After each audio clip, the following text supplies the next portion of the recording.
বর্তমান সমাজে হস্তমৈথুন সমস্যা একটি মারাত্মক আকার ধারণ করেছে।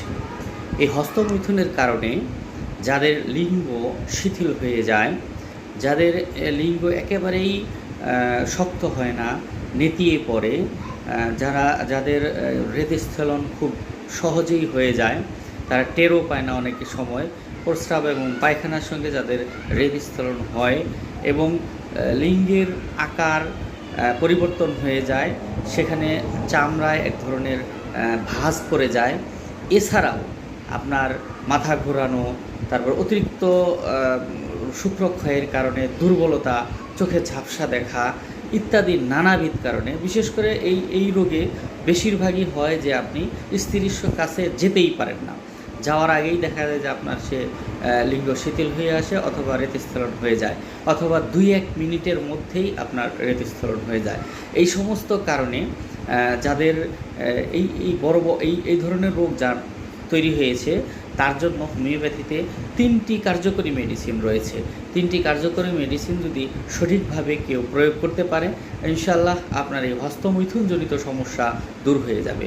এই 3টি মেডিসিনের মধ্যে হলো স্ট্যাফিসেগ্রিয়া, অ্যাসিড ফস এবং অ্যাগনাস কাস্ট।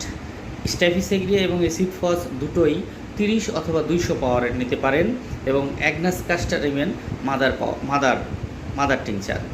তো আপনার এই 3টি মেডিসিন ব্যবহারের নিয়মাবলী হলো, আপনার স্ট্যাফিসেগ্রিয়াটা প্রতিদিন সকালে খালি পেটে 2 ফোঁটা বা 3 ফোঁটা করে জিভে দিয়ে খাবেন, এবং অ্যাসিড ফসটা রাত্রে খালি পেটে 2 থেকে 3 ফোঁটা জিভে দিয়ে খাবেন।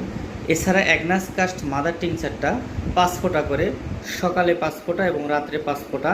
এটি আপনার খাবারের আধা ঘন্টা পর সামান্য একটু গরম পানি অথবা গরম দুধের সঙ্গে মিশিয়ে খেতে পারেন।